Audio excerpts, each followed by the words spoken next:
Initiating program Coriander Society Adventures. Active users, Beatdown Boulevard, Pods of War, System Administrator, Tormented by Gnomes. Commence program. Welcome, everybody, to episode 30 of Coriander Society Adventures. I know, it's wild, right? That's a lot of episodes. It's a lot of episodes. Look how semi-consistent we are. I'm so proud. This is like the most consistent thing I've ever done in my life. Dude, literally same. It's good to be back. Tormented by Gnomes here, your game master as usual. Joining me today, we've got Beatdown and we've got Pods of War. Welcome back to the show. Matt's on vacation, possibly in chat. And I'm getting disadvantaged because Matt's not here to give disadvantage to. So, you know, honestly, he'll feel good about that. He'll feel like he's missed. True. He's on vacation, so we all hope that he's having the time of his life. But Beatdown, how are you doing today? I'm good. I have eaten some excellent sushi, and I don't know. I feel like the rest of my day doesn't even matter. That's just a W. When you look back on life, what are you going to remember? Excellent, excellent food. Yeah. No. Honestly. Yeah. All right. Pods, how you doing? How's today? Today was good. I toured some downtown co-working spaces, which was fun. Might check those out. It looks like my camera doesn't want to work with us again today. Cool. Well, that's why we switched systems so you can futz with it as needed. Yeah. I think it might be our codec or something. Yeah, it could be the codec. Because the codec stops the rainbow puke effect, but it doesn't stop this. Yeah. All right. We'll talk about that later, though. We'll talk about that later. So, there's no test, and you will not be assigned a grade on this, but Pause, what happened last time? Beatdown was not present for that. You're asking me? Maybe we should ask the chat. Maybe. All right. No. Let me guess. Me and Haura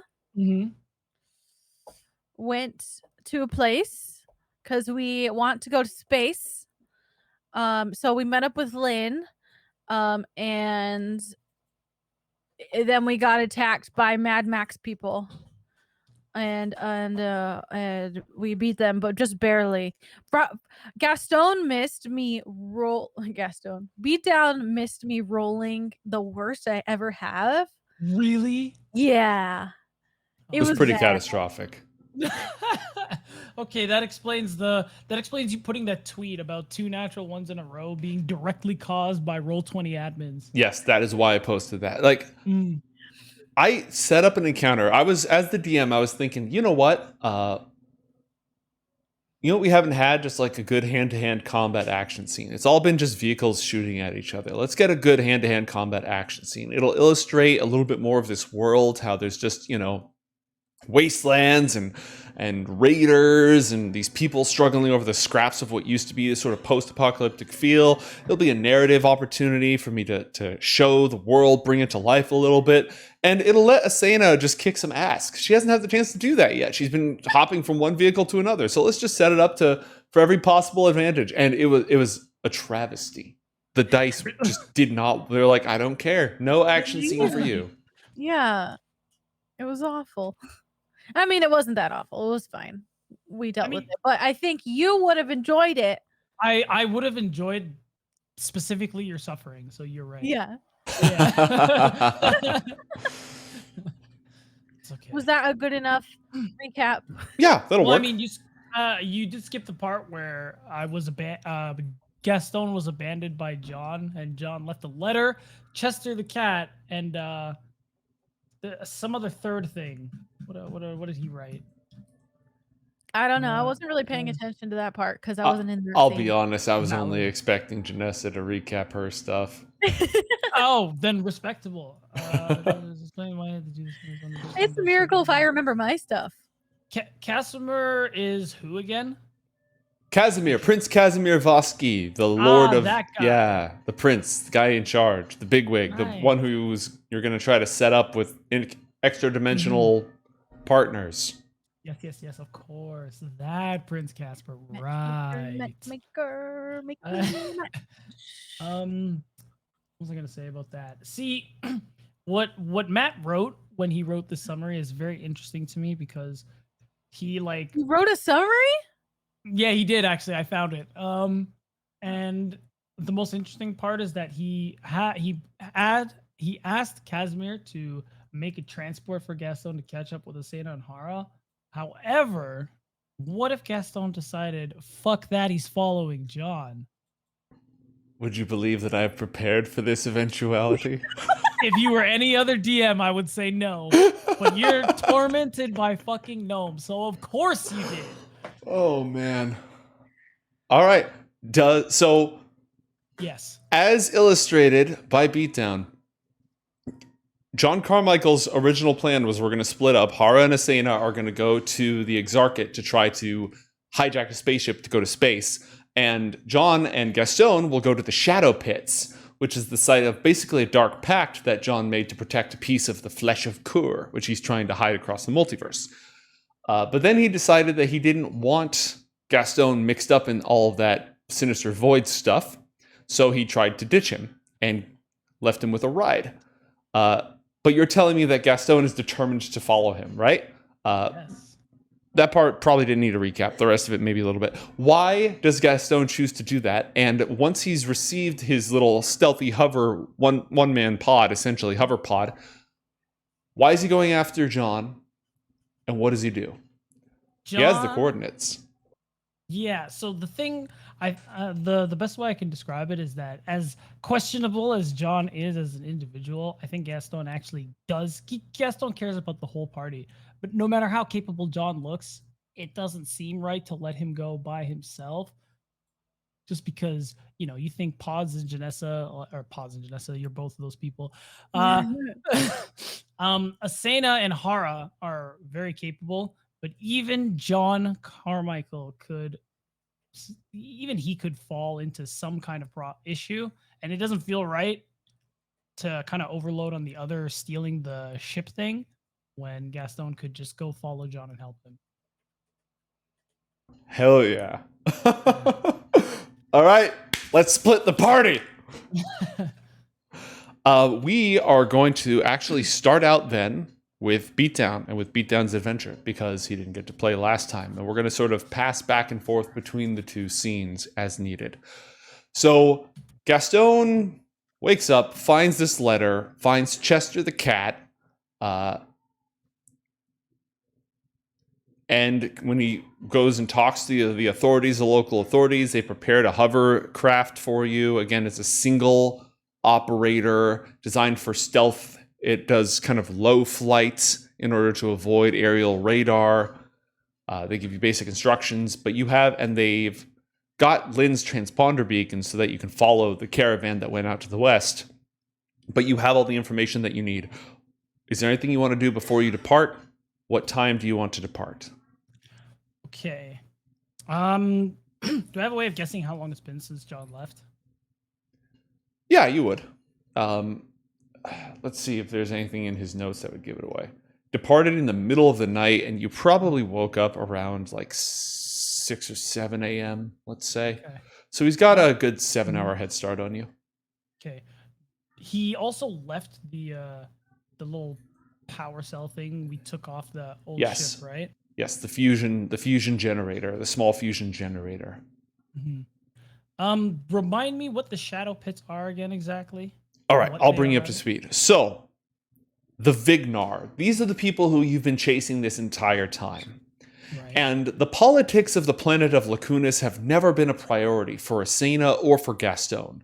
You're both here because you're trying to find these Vignar because Hara, the dragon, and the headmistress of the Donahue Institute back in Northport told you that the technology of the Vignar could save Florence Giotto. Mm-hmm. So the whole point is to chase these people down. What you've learned about the Vignar since then. I've told you before that the dragons invaded this world 200 years ago after everyone was frozen in time for 10,000 years. They came from a different world entirely. They invaded the science outpost, they spread, they took over lots and lots of the civilized areas of the planet. But the dragons themselves, blue dragons especially, they are, and Haura is one, they're proud and they have a keen sense of who's stronger than who. But they sort of have a civilization, a society amongst themselves, ways of telling who has greater social status. But each dragon coveted their own territory, their own power, their own minions, their own treasure hoard.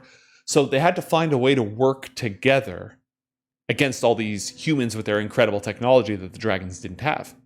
They formed a government effectively called the Ulahar, which, if I recall correctly, in the Draconic language, it just means blue. And so each dragon is like a feudal baron, a feudal lord of their own territory. And they all act in accordance with whoever's the strongest, who's the suzerain, is the title that they receive. There was one really old dragon who was approaching death, which means that this dragon, before being frozen in time for millennia, was over a millennia old, over 1,000 years old. And this dragon was approaching the twilight, the period of time after a dragon reaches the height of its power, because dragons become more and more powerful the older they get, until they achieve just like the absolute height of their power, and then they enter the twilight. This dragon's name was Drirgak Adwayarte. And as its eyes faded and the years took the luster from its scales, it became obsessed with death, and then with avoiding death. And it heeded the words of a god called Falajur, the night dragon. Falajur teaches that dragons don't need to fear death if they give up their mortality and become the immortal undead. Falajur is a patron of the undead, of necromancers, and of dragons in particular. And after heeding, and it is likely that Drirgak Adwayarte heeded the call of Falajur back on its home world before they entered the dimensional portal and came to this planet. So upon arrival, Drirgak gathered other followers and formed a shadowy cabal, a secret network of assassins called the Vignar. And the Vignar were it was led by Drirgak, and it mostly consisted of mortals, humans, not more dragons, who were brought in, indoctrinated. They've had 200 years to bring humans up from a very young age and train them, indoctrinate them in this. And Drirgak was a cunning old dragon who delved more and more into technology and combined technology with magic. And so by doing so, Vignar created this shadowy organization that was able to assassinate key human leaders and, it's rumored, even dragons, in order to shape policy amongst the Ulahar. The Vignar had tons of high-tech weaponry. They had tech mages. Vignar tech mages created an arcane virus that infected the old Exarch. And remember, Exarch is this unbelievably sophisticated computer program, artificial intelligence.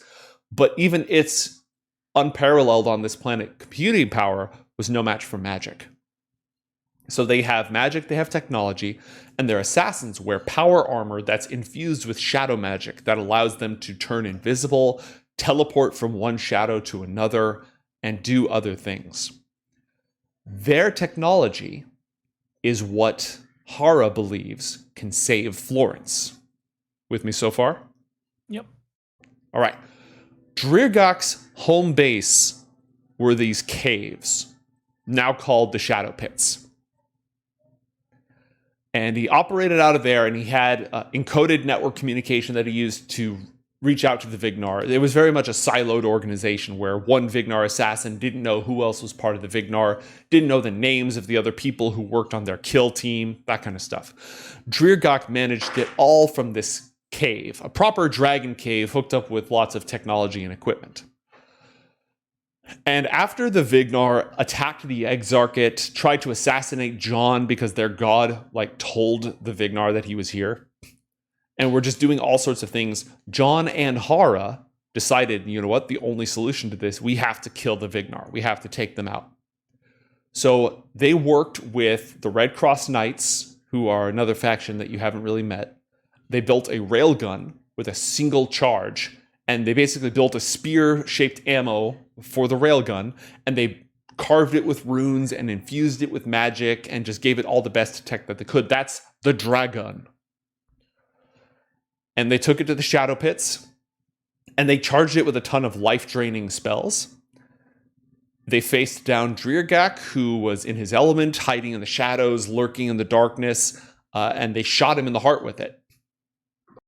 And scored back in 3rd edition, you could score triple crits, which they did. Just absolutely killed this old dragon. And as it was dying, John made the dragon a deal and said, "You're dying, but if you agree to become an eternal guardian for a piece of the flesh of Kur, I'll make you immortal." Dreargak agreed. When a dragon undergoes the twilight, there are a few different ways that they can pass on. They can just die. They can go to a dragon graveyard. They can sort of become an ancestral guardian dragon spirit. Or they can merge with the land itself. And when they do that, this new area becomes an enchanted, protected ground where more dragons can be born safely. It's protected basically by the spirit of the dragon who died. So what happened to Dreargak is Dreargak merged with the surrounding land and bound itself to the flesh of Kur, creating the Shadow Pits. All the dragons that would be born there when eggs are laid, instead of like multiple hatchlings being born, their life energy is all absorbed by one dragon that's infused with all of their strength and with the power of the void. John talked Dreargak into doing this by saying, "You're going to die, but your death is going to lead to the birth of a generation of monsters so strong that your vision will be carried out." After John made this deal, he then ran over to the Red Cross Knights, who were the best dragon hunters in the land, and said, "Hey, every year just come here and kill this like monster dragon so that this deal I've made never comes to fruition." So he essentially made a chain of, he didn't want evil monster void dragons being unleashed in the world. So he kept his word to Dreargak and then said, "Hey, by the way, St. George, you need to kill these things every year. That's your new chore." He's like two-timing these people. Oh yeah, These 100%. Yeah, to be fair, fuck that guy. So go, John. Yeah, like Dreargak was not a nice old dragon. I will tell you that much. So what's going on at the Shadow Pits? It is the site of a guardian dragon. So Dreargak is gone, but the land is protected by Dreargak's magic, which hides it from anybody who doesn't know where to find it. Like if you don't know it's already there, you're not going to see it. That's the first thing it does. The second thing is that the flesh of Kur is a piece of an elder evil, and the energies of the void are seeping into this place, mutating it, twisting it, creeping in the shadows. And the third thing that's happening is that the Red Cross Knights are keeping an eye on it to kill anything that comes out of it. And that should answer all your questions, unless you had any more, Gastone.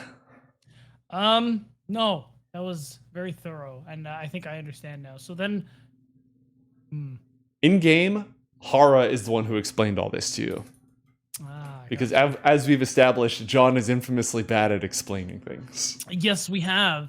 Always says things in the worst way possible. Yep, I definitely remember that. Mm-hmm. I'm thinking of like. Trying to think of like a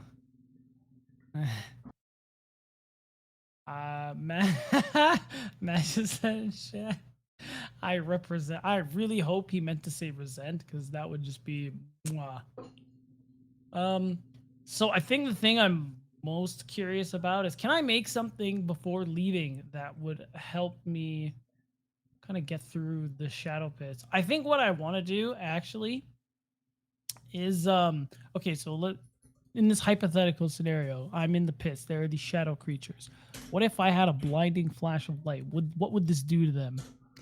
Well, who are you going to ask? Because Haura, who's one of the only people in this city who knows anything about magic, is gone. John, the other person in the city who'd know anything about magic, is gone. You don't have a huge amount of experience dealing with creatures spawned from the void. So we're guessing. Cool. Effectively, yes.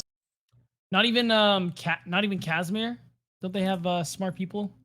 Smart people, yes, but their specialty is in psionics. Magic has always been the tool of the enemy. It's been what the Ulhar wield. It's not been what's in the hands of humans. The only humans who have wielded magic are pretty much the Ulhar's like sorcerers, because they have all these humans who they rule over, and the Red Cross Knights. And, John and his friends who wander through town from time to time. True. Okay. So. Okay. All right. How much time would it take me to do two things? One, I would like to make flashbangs. Two, I would also like to add, because we talked about putting a rubber lining on my suit so I could maybe not instantly die the next time I see electricity. Yeah. All right, so normally I would ask you how much money you have on you. However, the people of this city are legitimately very grateful to John and his friends. The last time that John and Haura were here, they saved the Voski from getting nuked, and they saved the sages from being assassinated by a different sub-faction of the Ulhar who aren't important right now. So they're going to install this for you. Big fan of that. All right, let me just pull up the rules that I need here, because they're going to give you an armor buff, an armor mod essentially, and they're going to give you some flashbangs. So under explosives, claymore, det cord, EMP grenades, flashbangs. They are going to give you 4 tier 2 flashbangs.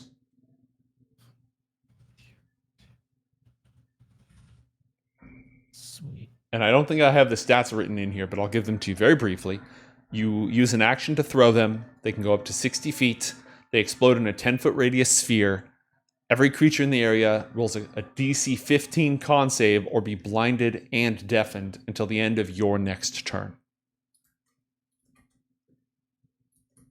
And I think we might have lost him. Rip. He couldn't take it. And he's back. Hi. You cut out when I was reading the flashbang off, didn't you? Oh, was it me who cut out? Yeah. The both of us were still here. We lost you. Oh, that's weird, because I only saw... Okay, whatever. Yeah, I heard you say one action to throw, 60 feet, 10-foot radius, that's it. DC 15 con save. They're blinded. On a failure, they're blinded and deafened until the end of the throwers, next turn. Blinded and deafened? Yes. It's a flash and a bang. Failed, blinded, and deafened until user's next turn. Cool. And then for the armor enhancement, that I do have in here. Armor modifications, and it's going to be shock. No, that's wrong thing. Environmental shielding. So, whatever your armor is, which right now is your exosuit, right? Mm-hmm. All right. It is now environmentally shielded. So as long as you're wearing it, you have resistance to lightning damage. So you'll take half damage.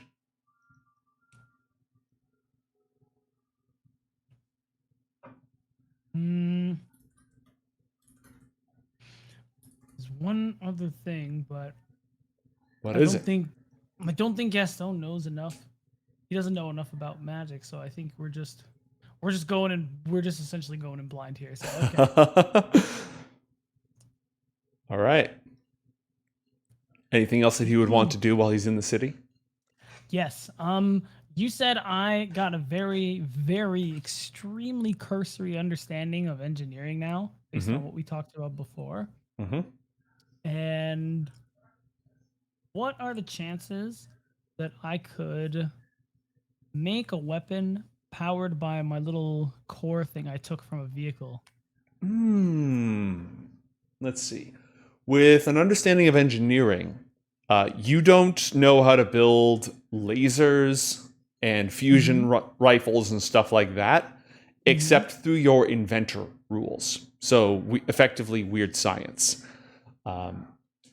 So if you built a new invention with your core class rules, you could incorporate that into it. Otherwise, you're going to need to do some study into a different field other than engineering. Because you can definitely build something and you can power it, but right now the only things that you know how to build under engineering are progress level 6, so fusion era, normal gun, firearms, not like laser weapons, but firearms and armor. With some additional study, you'll be able to build, just crank out laser guns and such. And we lost him. Well, while he reconnects, Pods, where did we leave you off? You had just defeated Duke Chungus and his minions, right? I know. Yeah. Mm-hmm. Wait, I'm really confused because what it looks like on my end is that you're gone, Joe, and I can hear Janessa when she talks or laughs. In this case, That's so strange. You can only hear my laughter. I mean that's all you did. All right, we'll take a look at this.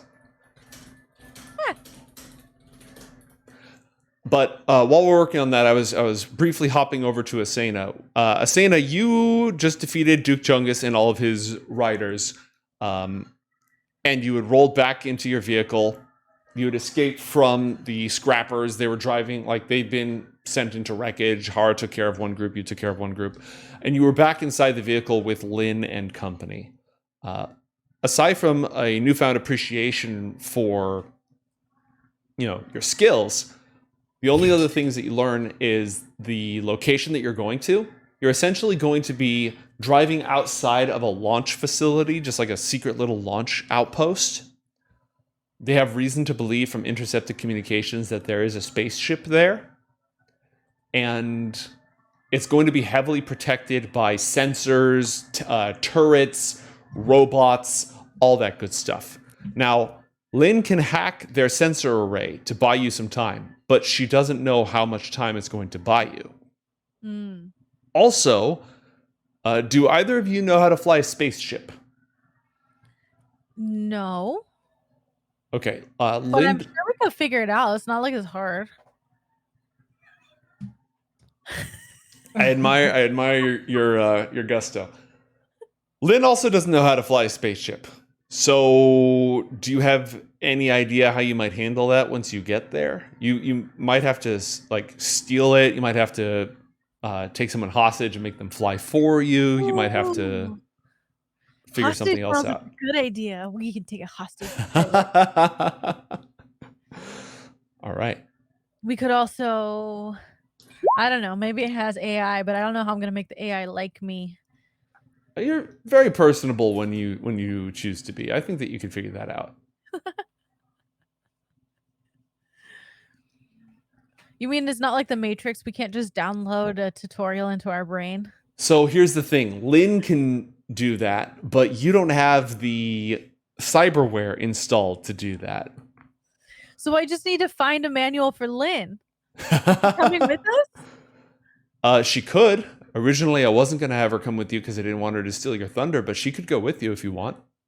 I mean, if all else fails, I think that like a little microchip tutorial is a really good way of doing it. Mm-hmm. All right, I'm gonna let you make the call because it's the way this is gonna work. It's not like they're all gonna drive up and just lay down covering fire. They're gonna want to. I believe that Haura can turn people invisible. I think she has invisibility as a spell. Can she turn herself invisible? And I have a spell tattoo. That's right, you do. Perfect.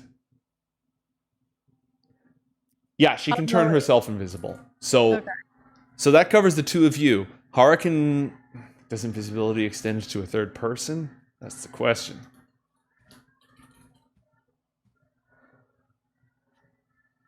If you upcast it... Yeah, so if she upcasts it, she can hit Linn with it as well. But again, you guys are going to need to turn invisible and then cross the open desert, sneak in past all the guns and stuff to get up into the base. Yeah. It's not like if you... Either Linn goes with you up front or she doesn't go with you at all. Because your exit route is the stolen spaceship or another stolen vehicle. They don't want to bring the whole caravan of vehicles in towards the base or they'll get lit up. Yeah. So it's your call. Do you want her on the op or do you not want her on the op? I think Matt is going to murder me, but I think I want her on the op. Okay. All right. You pull up. Wait, doesn't she want to go to space? Lynn? Yeah. Lynn only cares about fighting the Exarchate, fighting the AI and its minions.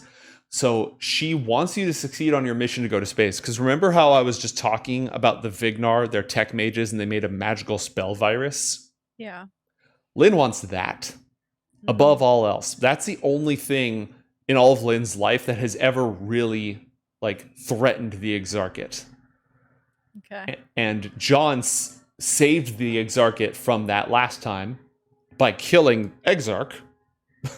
But, he saved it. So she's like, if we can get this on our side, we can use it to take down the Exarchate, free humanity from AI, all that stuff. So Lynn doesn't really care about going to space as long as that knowledge makes it back to her at some point. But if it's a matter of the success of the mission, she's 100% down to go with you. Okay. Cool. I think she might a little bit want to see what space looks like. Yeah, probably a little bit. I'm going to set the scene and then we're going to pass back over to Gastone. Okay. So the outpost that you're outside of is literally a steel fortress in the middle of the wide open desert. You're parked pretty much miles away because what's going to happen is Lynn is going to execute a program that's going to create a blind spot in the enemy sensors, drive you up, drop you off, and then, she's going to go with you, but the rest of the vehicles are going to go back outside of sensor range again and hide because she doesn't know how long that blind spot's going to last. So it's just a big old fortress, big old rectangular fortress with gun towers on all four sides. There's one gate that goes out towards the east, and the top is open because there's vehicles in there, kind of like the hover vehicles that the three of you were flying in when you got shot down the first time you arrived here. You can see those kind of occasionally flying to and from this place, landing in and out of it. Also, Lynn passes you the Gatling Smart Laser. The smart feature is still not working because it was plugged into a whole ship's computer, but the laser part is working, mostly, occasionally. Sometimes malfunctions a little bit. But you might need this if you need to shoot something. Cool. This is awesome. All right. Thanks. You ready? As ready as I'll ever be. All right. Lynn executes the program that she's been loading. They scan the Exarchate radio traffic, figure out exactly what communications are going out, send in some garbage, a sneaky little piece of code that should get past their firewalls. I'm going to roll for how many minutes it's going to last. Oh, no. And it's a secret. I have rolled. As soon as that happens, they punch it. You can feel you're still strapped inside the mobile command base. Lynn's got her power armor ready to go, her visor up, her gun. She's sort of charged and holding on. Jumping over the dunes, making the Logi run, blaring Fortunate Son on the radio. You pull in. They do a slide. Some of the sand goes kicked up in a direction that would get their attention if the sensors weren't temporarily jammed. And they throw open the door. Haura clasps her hands together. Her eyes glow with blue energy. She traces them around to form a silvery rune in the air and then throws it over herself and over Lynn, and they both vanish. But you can see footsteps in the sand as they start running for the stronghold. All right. Crazy. What does Asena do? That was so epic. Asena's going to run her fingers over her arm the way that John taught her to activate her invisibility. Awesome. You sort of trace it over, completing a pattern, kind of like when you do the unlock design on your phone. and it spreads from that tattoo. It spreads across. It's like you're disappearing into nothingness, and it goes up, your hand, and then it starts to flow over the rest of you. There's this weird tingling chill, and now you're invisible, and you're faster than either of them.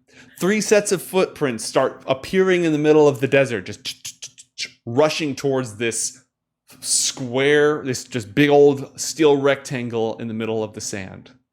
And the camera switches back to Gastone. Gastone, you have a fusion generator. You've got your flashbangs. Your exosuit has been upgraded with a insulated lining to give you resistance to lightning damage. Have you figured out what you want to do with that power source? I do. So what I had an idea. This may not work exactly the way I want it to, but the idea I have is, all right. So I want to make essentially a bright ball of light. Think of the spell daylight. Okay. Basically that. And I want it to be bright as shit. So that even in like the deepest darks, it looks like, I don't know, an afternoon. Okay. So you're gonna build a solar projector using this fusion generator, right? Yes. Give me a science check and a Tinker's Tools check.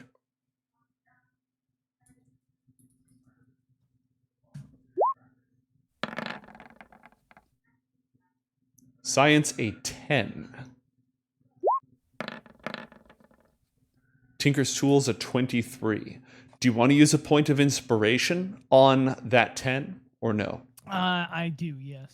All right. Go ahead and burn a point of inspiration. Have you added any of the inspiration from chat to your character sheet yet? Oh, I haven't. Have I? You get 1 right Nice. now. Chat has given you 1. Well, God bless you, chat. We're just going to go ahead and use that. It's actually Matt getting the chance to be on the other side of things for once in his life. True. A natural Wow. 1. Remember that 10? That was pretty good. Yeah, so we're taking the 10. Yeah. All right, you've built a solar projector. It's a little heavy. It probably weighs like 12 pounds, and it's got a handle on it to hold the fusion generator. What does the rest of the device look like? Because it creates a ball of light that appears in a space that you decide. It doesn't move once it's generated, but it doesn't have to be generated on the thing. It can be projected out somewhere. So what sort of apparatus do you use to target where this ball of light appears? So kind of what I thought about was a contraption like on my back that I could wear as a knapsack Ooh. sort of thing. Mhm. And it would pop up above my head. And then that's basically, it would be, think of almost like a key light. Okay. Nice. And that's how I could, it would shine the light wherever I'm looking. Mobile streaming. Let's go. Yeah, exactly. Okay, cool. So it doesn't work exactly like the spell. What I'm going to say is that instead of it being a 60-foot radius sphere, it's going to be a 60-foot cone with another 60 feet of dim light after that. So it's this massive spotlight. Now, it doesn't have to be. If you want it to be just this huge daylight generator around your head, that's fine. Oh. Or we could give you an 80-foot, because it would be more focused, it could be an 80-foot and then 80-foot more cone. Your call. Hear me out. Mm-hmm. What if I made it so that it could do both? I'm going to allow that, but because you only got a 10 on your science check, you're going to need to make a check every time to see if it needs to be calibrated or if it accidentally emits a huge flare, etc. There's a little drama. There's a little drama on it. Okay, I that's fine. All right. Awesome. Very cool. All right. So you've got your solar projector. You've got your flashbangs. You've got your insulated exosuit. You've got your hover vehicle. Is there anything else that Gastone is going to do while he's still in the Vosky city? No, I don't think there is anything else that he wants to do. At least nothing that won't take more than like a day. Right. Nothing that's happening before he goes on John Carmichael's trail. Yes. Okay. Gastone gets in the hover pod. It is like I said, a one-person vehicle. It has onboard navigation. It also has manual controls. You are not proficient in this sort of vehicle at all. So you're welcome to take it into manual if you need to. Let me know if you ever do. Otherwise, it's just gonna meow. I'm very partial towards All right, and it's a closed capsule because the desert, the grit, the gravel, all that stuff, you don't want that. So it flies almost silently. I think of it almost like a smaller B-wing fighter to a certain degree. Through just ever so quietly. right towards the sun. You're going straight, almost straight east into the sun. And you're moving at incredible speed. But the journey is still going to be 6 hours or so because it's over 1,300 miles. Now you're traveling at like 200 miles an hour plus over through the desert. And you're mostly traveling through renegade territory. So a lot of the sort of scrappers and Mad Max folk, you haven't tangled with any of them yourself. And this pod is designed for stealth, so you're not going to... At a distance, at a sufficient distance, it just looks like a mirage, shimmering heat distortion in the air. Is it going at... Even though it's going really, really fast, is it possible that it could... how steady is the flight is basically what I want to know. I wouldn't do surgery. I wouldn't do open heart surgery. There might be stretches where you could adjust your mascara if you had to, but like it's still it's moving fast, and there's sandstorms that occasionally whip up, and it projects a gravitational field that still it doesn't just defy gravity. It essentially projects a field downwards that gives it repulsion. So when you go over cracked ground from dry lake beds and the like, there's still some it's like having really, really good shocks. They're excellent, but there's still little... Right. Okay. Fair enough. What were you hoping to accomplish? I don't know. Maybe fiddle with some of the gadgets I already have, but although it's not open heart surgery, it does require a very similar level of delicacy, so I'm just going to leave that one alone. All right. After 6 hours, and you took a few hours, so it's probably like late afternoon. The sun is now at your back, coming in from the west. It's descending over the Vosky Mountains. You know that the city, the majestic city nestled in the mountains, is somewhere 1,000 miles to the west. You arrive at the Shadow Pits. And you have the coordinates to get there, but there doesn't seem to be anything actually there. It's just, it's sort of at the foot of the mountains, where the mountains sort of outcrop a little bit into the desert. And there's definitely a series of ravines and cracks in the ancient stone and twisting canyons and the like. But you arrive practically at the exact coordinates. And all you see is just canyons. So what's my like immediate surrounding, like just open air? No, you pull up to the feet of the mountains. It gets higher and higher. It's almost like Badlands stone terrain. Very narrow ravines through the rock.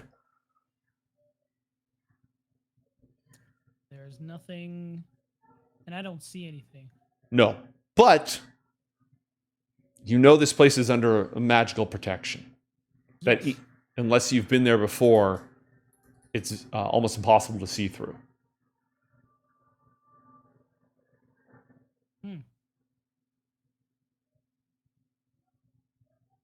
I guess so can I exit? I'm going to exit the vehicle.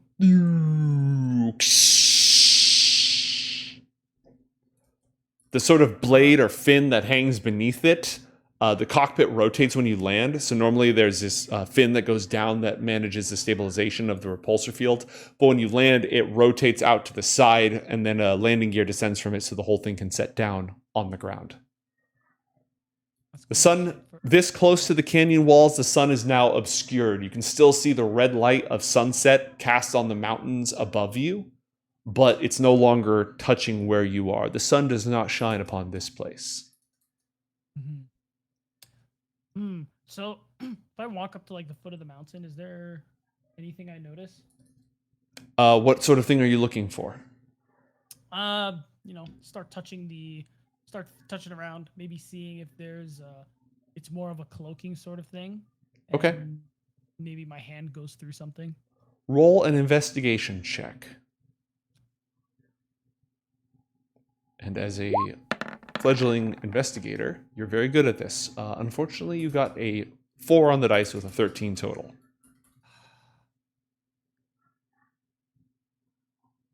Haven't figured anything out yet. All seems pretty solid.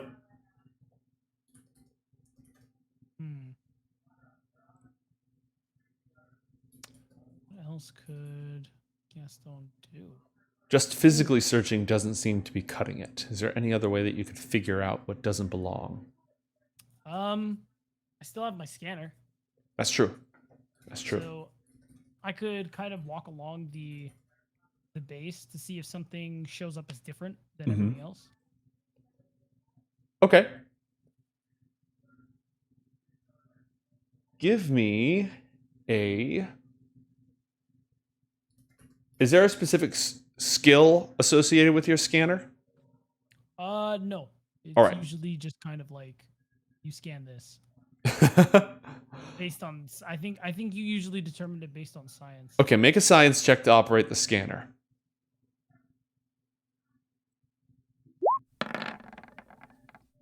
A 9. This is how good the illusion is. The illusion itself, you can physically interact with it. And the scanner isn't showing anything that's out of place either. So it's eluding your scanner, or maybe it just isn't calibrated right, and it's eluding a physical inspection. What else could Gastone do using his wits or his surroundings?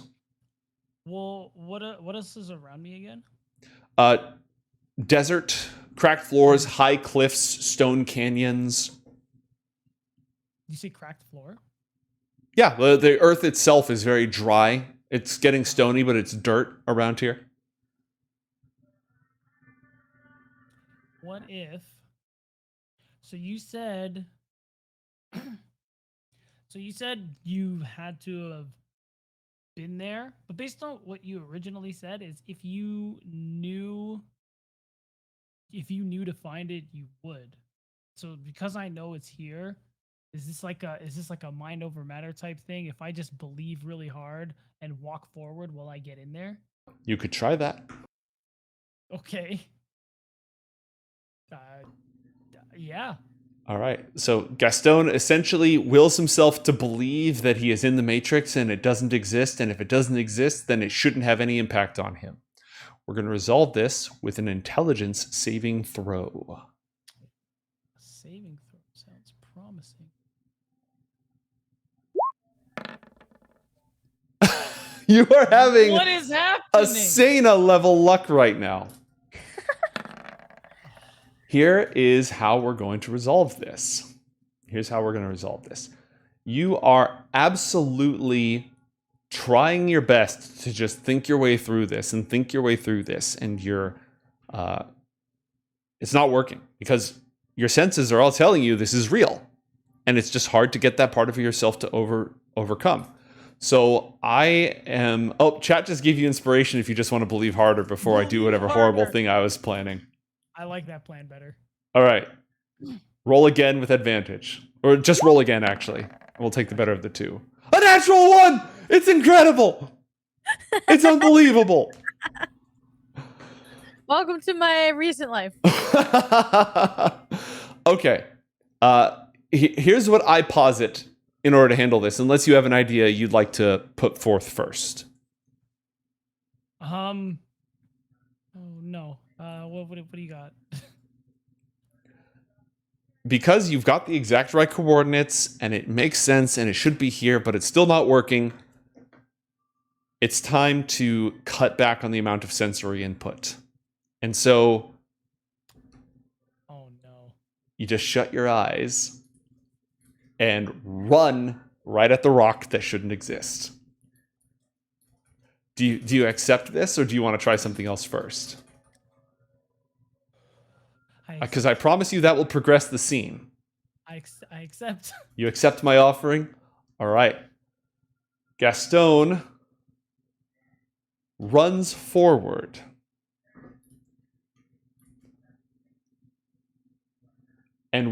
you were counting your steps where you just landed. There ought to be a stone passage, a stone blocking your way, but you successfully ran right through it. When you open your eyes, it is pitch dark. What is your passive perception? It's 15. 15? Yep. All right.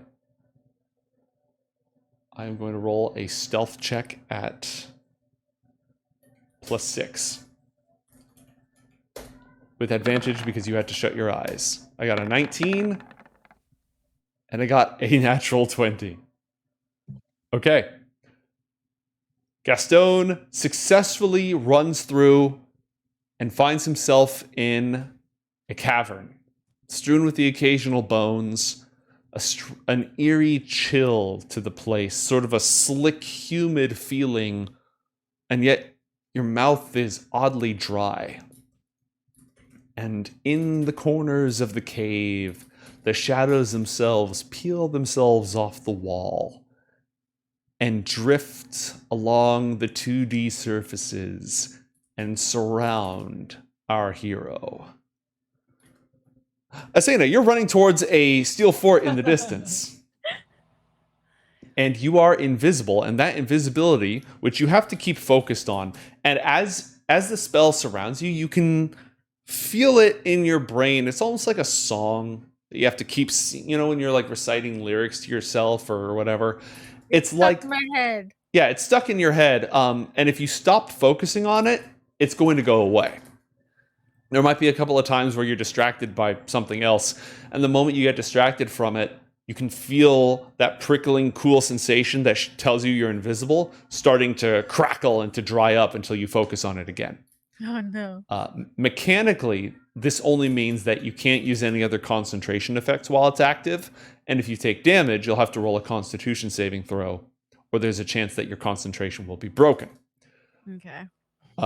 All of that being said, you are the fastest member of the party, and you're currently approaching from the south. They dropped you off, let's say,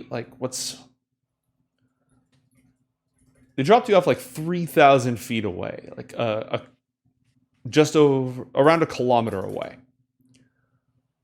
If you move at full speed without you spending any focus points to dash, you move at 90 feet around, right? I thought it was 45 feet. 45, and then you use your action to dash. So your max speed is 90. Yeah. All right. So you can go 900 feet in a minute, which means that in 3 minutes you can go 2,700 feet, which means that just over 3 minutes, like 3.5 minutes, you get there, and you are there much earlier than the other two. Okay. Naturally. Not that you can totally tell where they are. Also, what's your health at right now? So I meant to ask you because I think at the end of our last episode you said there would be time for a short rest. Yes, go ahead and take a short rest. Let's recover some of that health. Okay. So I roll hit dice for that? Yes. Do you have any hit dice left? Have you spent any?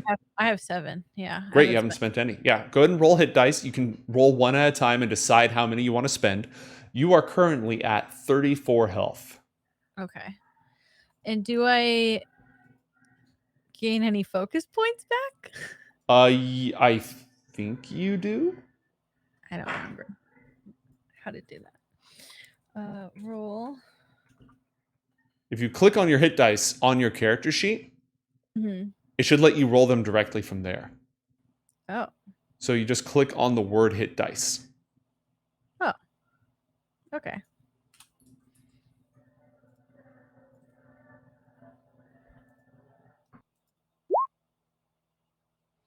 Very unlucky, 4 health.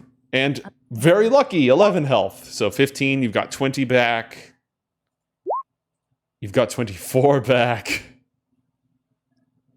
What's 34 plus 24? 58. Okay. We're just going to keep rolling. Okay, your 5th hit dice, another 11. That's 35 health back total. That would put you at what? 16? 69. Nice. Let's do one more. All right. Give me You've used 6 hit dice. an 8. You're at 69 health. You're at 78 health. Your max is 77. You are at max health. Nice. Excellent. And then let's take a look at your character sheet to see if your focus points come back on a short rest. Combat focus. Yep, you take every time that you get a short rest, as long as you spend 30 minutes of it in meditation, you get all your focus points back. So you are armed and ready to go. Woohoo! And let's check chat real quick for our inspiration. You have 2 points of inspiration you can add to your character sheet. Thanks, chat.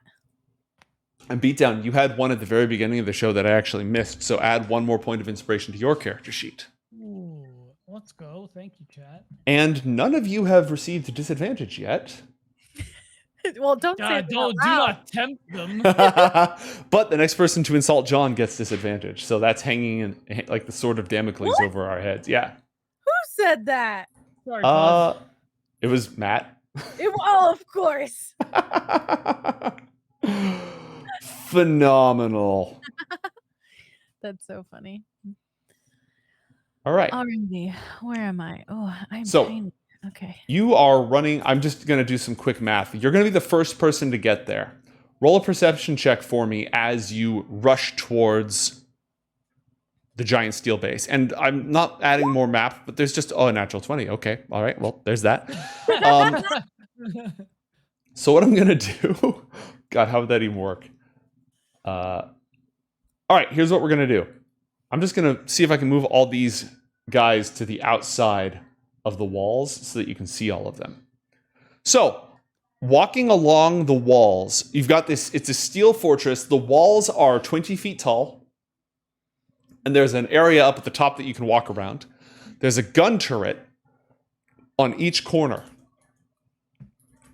And it appears to be on some sort of there's like a track. So the gun itself can go up and down these towers. And it has 180 degrees of aim. So it can fire anywhere out into the desert at a very long distance. So you've seen that there are guards along the walls. You got a natural 20. You can also tell that there are little hovering floating droids that are on patrol as well. They move in patrols of 4, just flying around the area. Also, do you see this big sort of gray thing sticking out right here? Yeah. That is a wing. Something enormous is inside this base, and its wings are folded up. So you just see this giant wing sticking out on this side, going straight up. It's more than 20 feet long. And another giant wing on the other side. Okay. You also know, you can hear inside, when you first arrived on planet Lacunas, when you went through the portal, and then you you got rid of the hologram in your welcoming room, there were gigantic spider robots. You can hear 2 of them inside the walls as well. Oh no. Those are super creepy. So you are invisible. Yeah. The wall is 20 feet tall. It's pretty smooth. It's designed to be difficult to climb. You're saying I can't scale the wall. I didn't say you can't. I said it's designed to be difficult. Okay.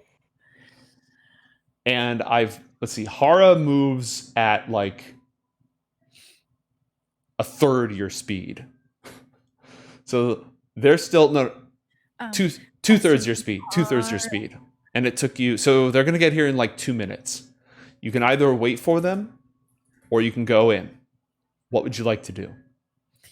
Well, I think I should take advantage of the extra time that I have. Also, I have no idea when the little sensor thing is going to go down. Correct. It's been 3.5 minutes. I'm going to try to scale the wing. Okay. So the wing is behind the wall. Oh. I know it looks like it's going out here on the map, but that's just because of the model that I'm using.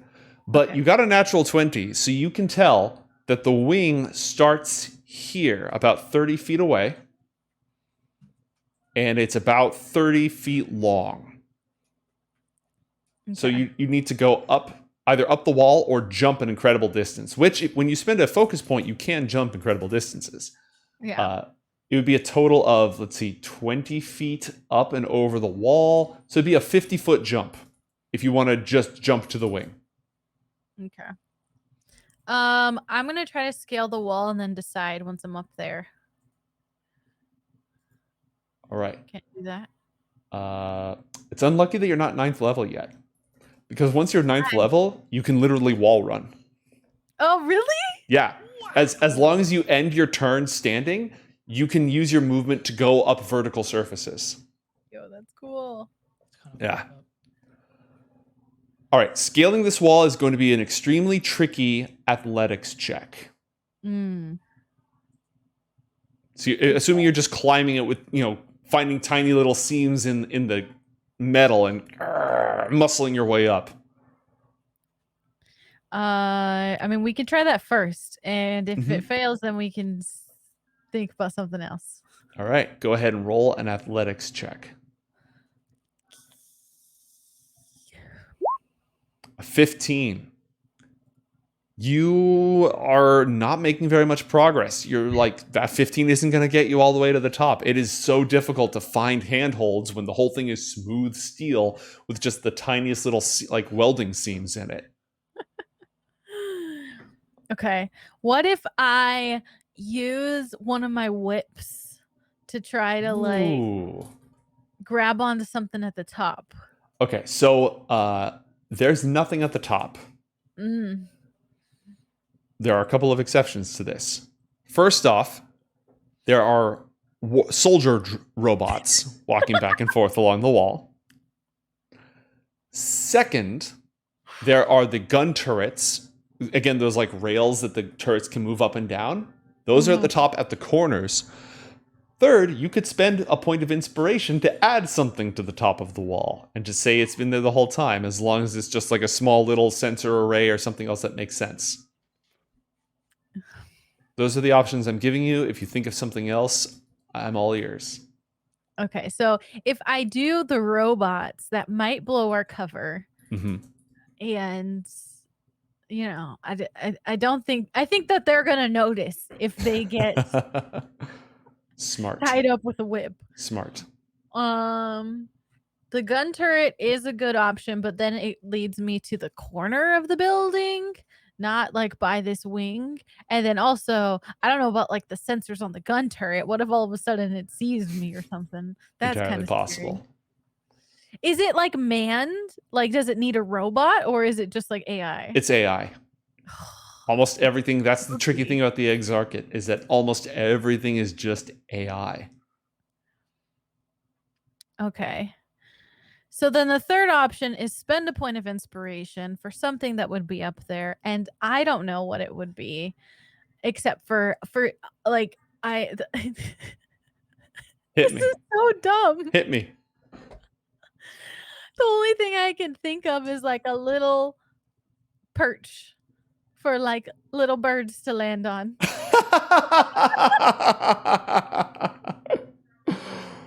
I don't know why they would have one of those, and I don't know if there's birds alive in this area.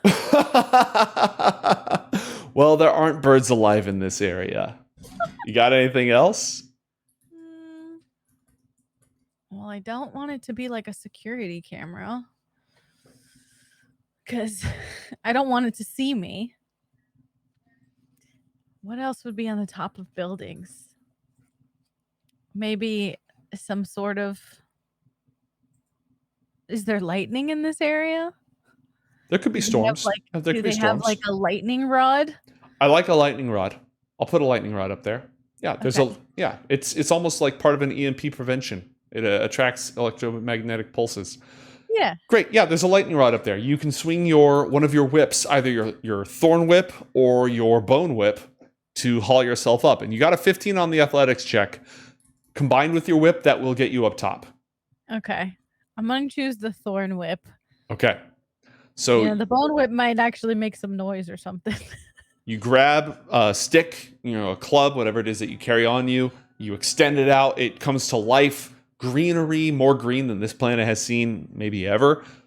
Invisible greenery latches around this antenna, which creaks slightly as if in the wind, and pulls you to the top.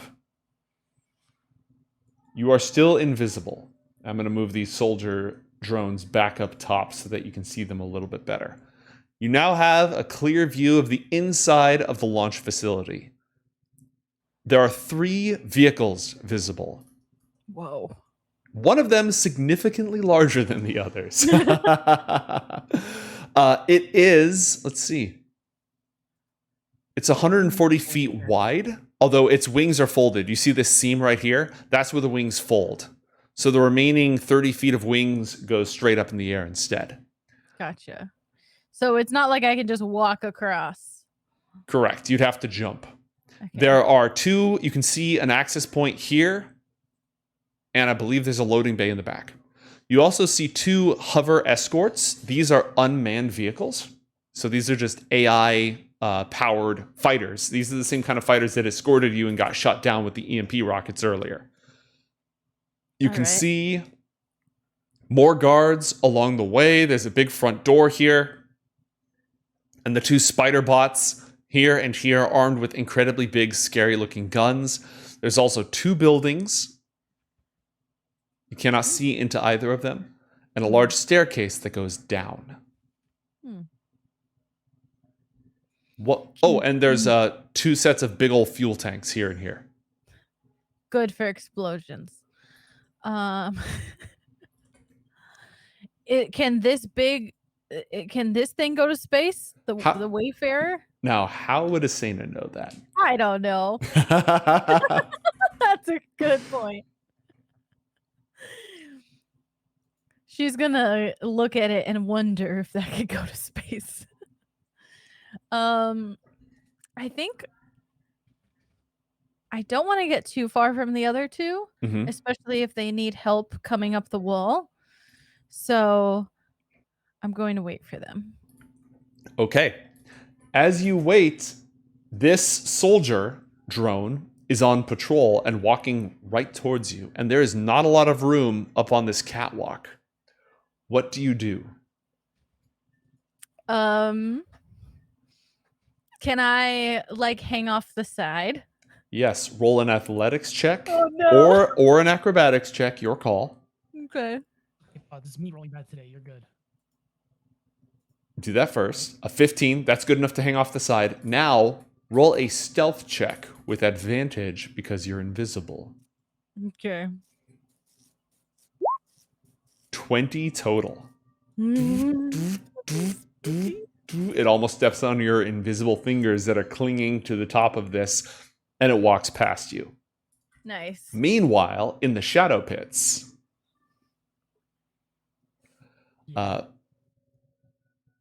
Beatdown, you just walked into the... Let me adjust this so that chat can see. You just walked into this cave through a wall that doesn't actually exist. There's a little bit of the light of the setting sun scattering into here, but otherwise it is pretty dark. What do you do? Yeah, I'm immediately turning on my solar projector. In what mode? It's got to be AoE mode. Okay. A 60-foot light radius. I'm going to add that to your character sheet. Give me a moment here.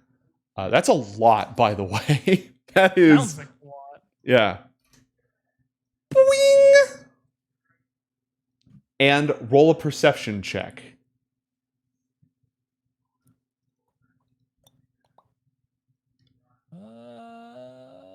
Perception. 24, and roll for initiative. Oh, God. Ooh. Oh, didn't click on the token. That's fine. I need to clear all of this anyways because there's a lot of stuff on my side. All right. You got a 5 on your initiative. As soon as the light appears, the literal shadows on the wall hold their hands up. They look like just shadows that have peeled themselves off into 3D space. They hold their hands up over the formless cowls where their eyes should be and emit a horrifying shriek. They're also going to roll for initiative.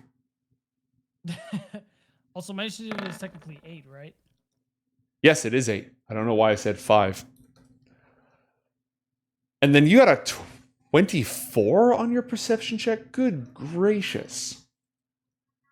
Do these things have any? No, they do not. All right, well, I'm going to reveal these as well. In addition to the actual literal shadows, undulating gelatinous pools of utter darkness, but more than utter darkness. Have you ever like accidentally pushed on your eyes too much and then you blink and there's just these spots that you just can't see anything? It's like that. It's like you looked there and there's nothing there, but you can see the nothing. It's just your optic nerve not relaying any information. And they are clinging to the ceiling and they're flowing and oozing, and little pieces of them are breaking off and floating downwards and then vanishing back into them. This is a bad place. Yeah. Gastone slightly be in over his head, just a tiny bit.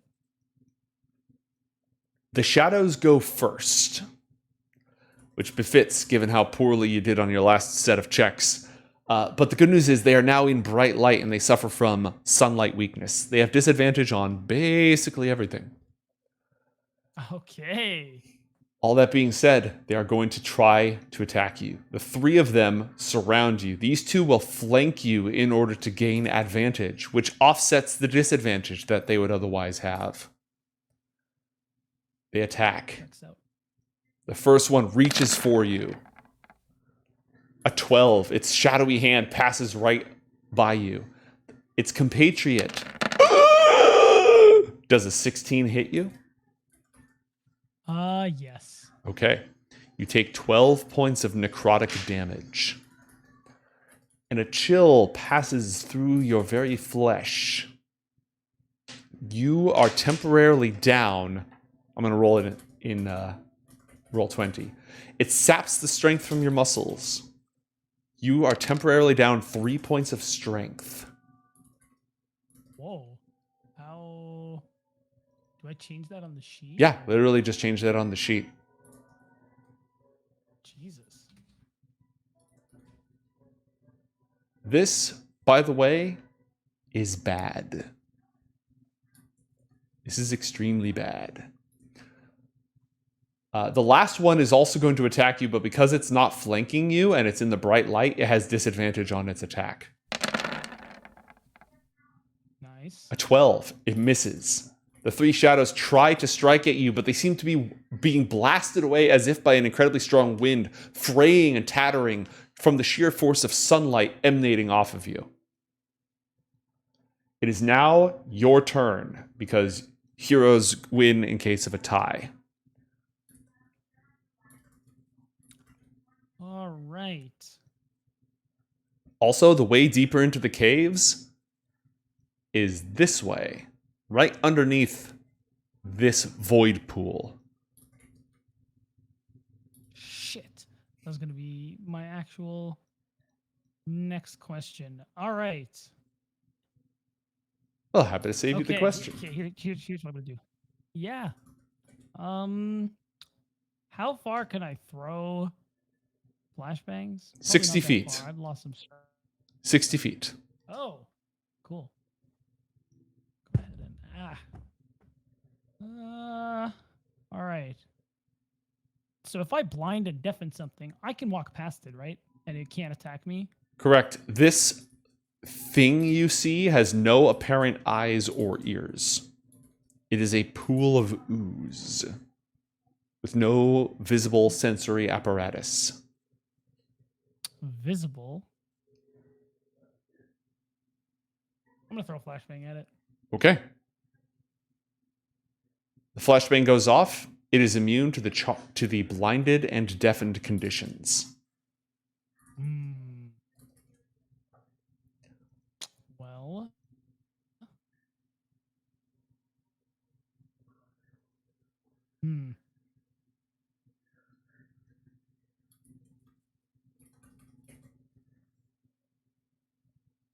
What would you like to do?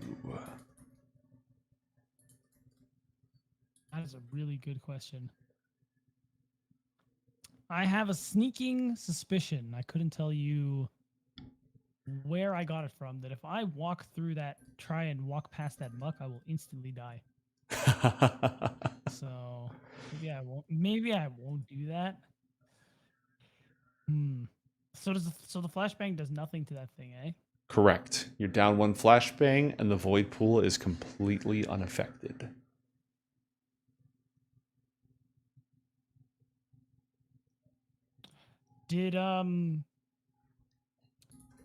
Does my light do anything to these things? Because I know the ones closer to So- me seem to have reacted.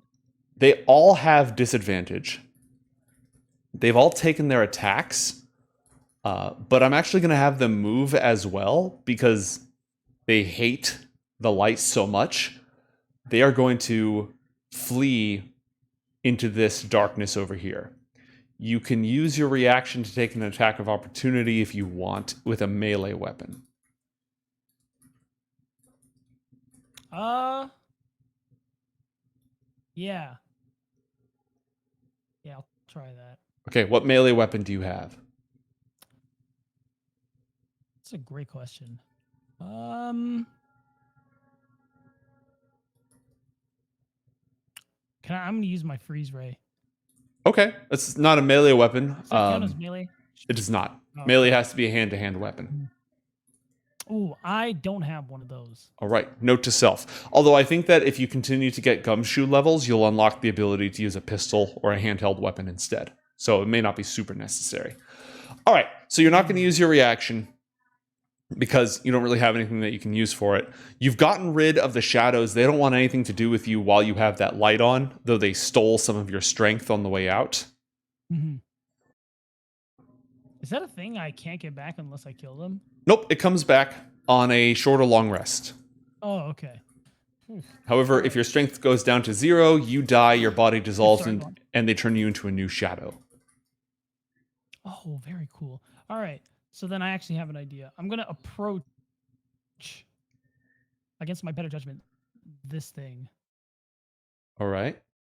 Sorry, my thing is bugging out. How much movement do I have? 30, 30. So we're going to go like right here. Okay.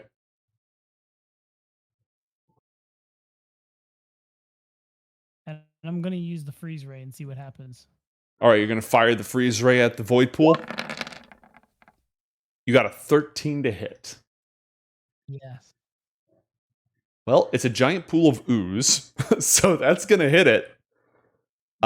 And Okay, cool. cold damage seems to be fully effective. It takes 11 points of cold damage, and it has to roll a Constitution saving throw or be frozen solid.